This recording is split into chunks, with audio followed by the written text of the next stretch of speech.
Bonjour Libreville. Lorsque Félix Fontaine-Sainte m'a contacté et m'a invité à venir parler avec vous d'art, ce sujet qui me passionne et qui rythme mon quotidien, au départ j'étais très enthousiasmé. Puis peu après, j'ai été pris d'incertitude quant à l'intérêt que vous accorderiez à mon propos. Parce que très souvent, lors de rassemblements de penseurs comme celui-ci, relatifs au développement de notre continent, l'art et la culture sont les derniers sujets à être évoqués. Bien, je ne voudrais pas croire que c'est entièrement par mépris que l'industrie à laquelle j'appartiens fait partie des oubliés de ces grands dialogues.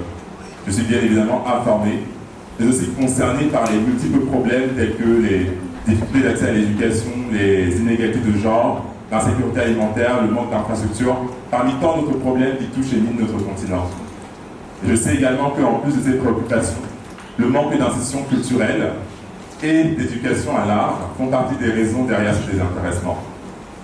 Je suis né à Douala et en grandissant, je n'ai malheureusement pas eu accès à l'art. Bien évidemment, j'avais déjà entendu parler de grands peintres européens comme Van Gogh, Picasso ou encore Léonard de Vinci. Mais c'est parce qu'une grande partie de mon éducation s'est faite avec une exposition aux cultures occidentales. Sinon, dans la vie de tous les jours, à la maison comme à l'école, nous ne parlons pas de grands artistes camerounais et encore moins de grands artistes africains. Récemment, j'ai eu une conversation assez révélatrice avec une de mes tantes, Tata Odette. Pour le contexte, ma famille et moi sommes principalement issus de l'ethnie Bamileke. C'est un groupe majoritaire dans l'ouest du Cameroun. Tata Odette m'a expliqué que sa génération ne s'est jamais réellement intéressée à l'art à cause de tous les interdits dans les villages. Jeunes, ils n'avaient pas accès à certains espaces, ils n'avaient même pas le droit de contempler ou de poser des questions relatives à des objets, notamment des tabourets ou des masques en bois sculptés, qu'ils pouvaient retrouver dans des chefs-d'œuvre, dans des concessions, à cause de toute la magie que ceci revêtait. Donc plus tard, comment s'intéresser et puis militer pour la préservation d'un patrimoine qu'ils ne comprennent pas. L'année dernière, soit 2 années après ma sortie d'école de droit, soit 4 années après avoir commencé à faire du commissariat d'exposition de manière indépendante, soit 3 années après avoir commencé à faire du conseil en art auprès de collections internationales, mon associé et moi avons décidé d'ouvrir pour une galerie d'art contemporain située à Douala au Cameroun. Noël et moi avions respectivement 25 et 26 ans lorsque nous avons fait cette annonce. Et dans notre entourage, des jeunes de notre âge, membres les plus âgés de nos familles, c'était l'incompréhension totale. Dans mon entourage, on m'a beaucoup questionné sur la pertinence de ce projet, ainsi que sur ma santé mentale. Qu'est-ce qui justifie ce projet? Pourquoi rentrer au Cameroun alors que les jeunes de mon âge cherchent à quitter le pays? Dans mes éléments de réponse, en tout cas le premier, et peut-être pour rassurer, c'était l'argent. On sait tous que c'est le nerf de la guerre. Pendant 3 ans, Noël et moi dirigeons Board Advisory, une société de conseil en art et de management d'artistes plasticiens établis à Atlanta, qui tournait assez bien. Sur la période, notre volume d'affaires cumulé dépassait le $1 million US. Donc naturellement, en tant qu'entrepreneurs, nous nous sommes dit « why not ?» puisqu'on avait l'opportunité d'étendre nos activités. Mais la recherche du gain ne justifie pas toujours tous les choix. Pour entreprendre et réussir, il est nécessaire d'être passionné par ce que l'on fait et d'avoir des convictions. Dans son livre autobiographique « Les rêves de mon père », l'ancien président des États-Unis Barack Obama a écrit « Une fois que vous trouvez un problème qui vous préoccupe, qui préoccupe suffisamment de personnes, vous pouvez les inciter à agir. Avec suffisamment d'action, vous pouvez commencer à construire du pouvoir. » Le rejet que rencontrent certains artistes africains et le manque d'intérêt pour leur travail va souvent de pair avec la pensée selon laquelle ils ne joueraient aucun rôle dans la construction de nos pays. C'est un hobby, c'est une distraction, disent certains. Et c'est précisément cette pensée que moi, j'aimerais déconstruire. Parce que j'ai l'intime conviction que l'art est un pouvoir et peut jouer un rôle dans la construction de nos identités, de nos pays, et dans la perception du continent africain et des peuples africains aux yeux du monde. Très jeune, mes parents ont divorcé et plus tard, à 14 ans, j'ai quitté le Cameroun pour m'installer à Strasbourg, en France, où vivait ma mère. C'est là que mon rapport à l'art a commencé à changer. Très souvent dans les cours d'histoire, pour illustrer des moments forts de l'histoire de France ou d'Europe, des images d'œuvres d'art étaient utilisées pour soutenir des propos historiques. J'ai commencé à comprendre plusieurs choses, et notamment que les artistes sont les gardiens du temps. Regardez avec moi ces tableaux. Ici, un tableau de John Trumbull qui est utilisé pour parler des personnages clés de la Déclaration d'indépendance des États-Unis. C'est un tableau qui est accroché au Capitole à Washington, D.C., mais qui est également utilisé pour des contenus pédagogiques. Ensuite, ce tableau de Walden, qui est utilisé par certains historiens pour parler de la seconde révolution industrielle en Europe. La peinture, c'est l'ancêtre de la photographie. Elle a une qualité indéniable, c'est celle de précéder les hommes avec un grand H. La fierté qu'exutent les Européens et les réalisations qu'ils parviennent à accomplir reposent sur quelque chose de clair. C'est la connaissance de leur histoire. Une histoire qui leur est transmise de manière écrite et orale, mais aussi de manière visuelle.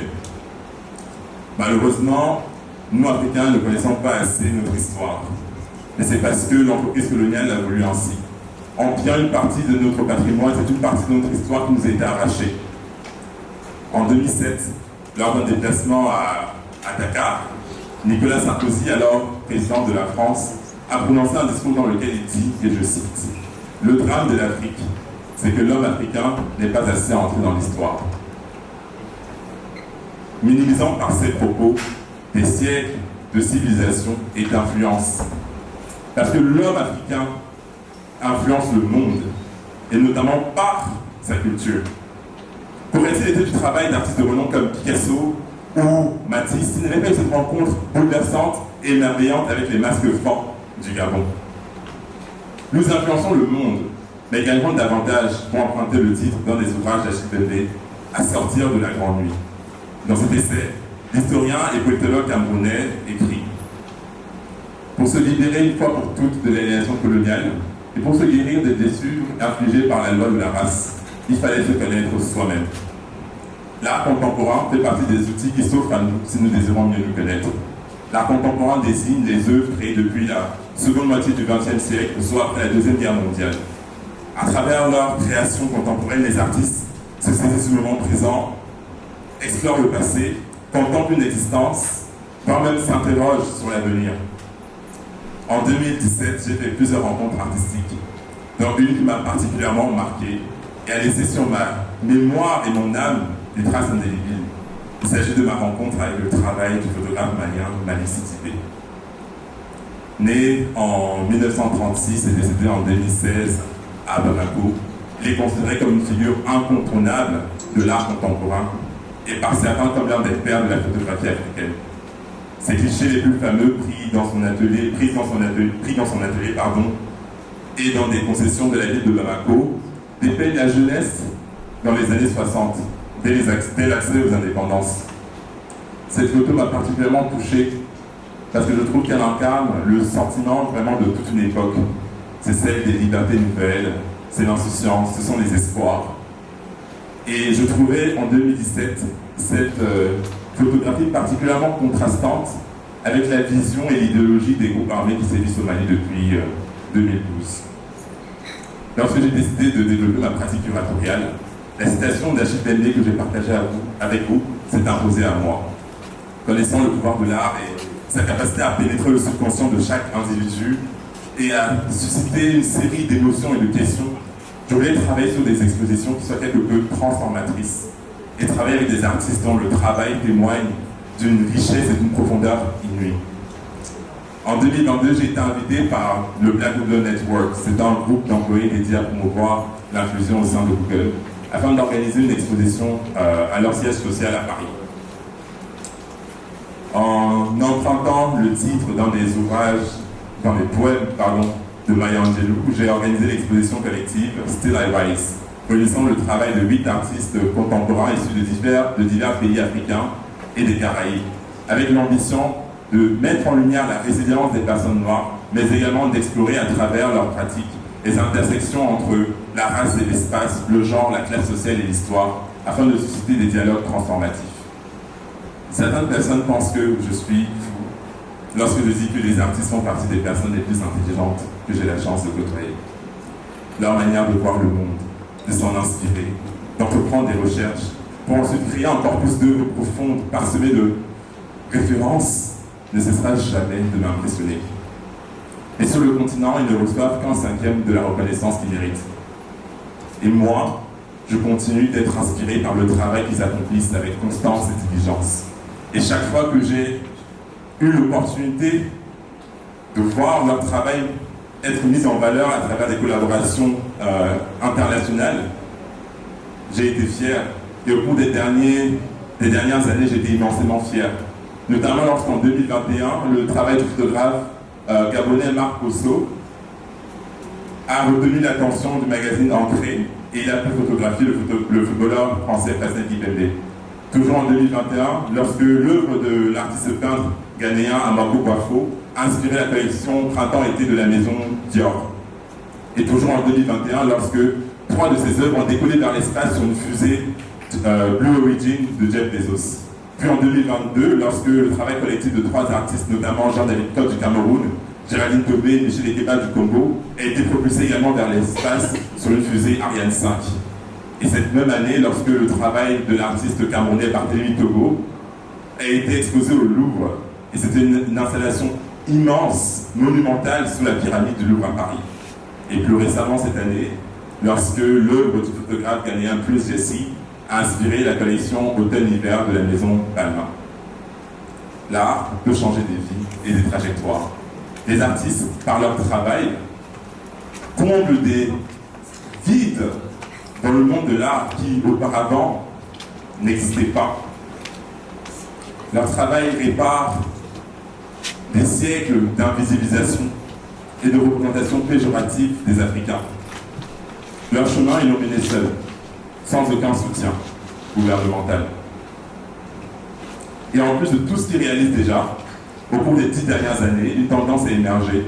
C'est celle des résidences dirigées par les artistes à travers le continent, avec des exemples notables comme Banjul Station à Banjul au Cameroun, la Gas Foundation and Artist Residency à Lagos au Nigeria, la Silver Residency à Johannesburg en Afrique du Sud, ou encore d'autres ateliers à Accra au Ghana. Moi je pense qu'ils méritent d'être accompagnés. Je pense également que les populations méritent d'avoir accès à l'art, un art qui les représente et qui les interpelle. Mon souhait le plus profond en avançant avec ma galerie Pro serait de voir émerger sur le continent plus de collectionneurs, mais également de voir des décideurs politiques s'accaparer l'art qui se crée aujourd'hui et autour d'eux, afin que demain, lorsque nous serons enfin prêts à construire des institutions, nous n'aurons pas à aller ailleurs pour sourcer les œuvres. Parce que la réalité, c'est que ça pourrait coûter très cher et donc tuer les projets.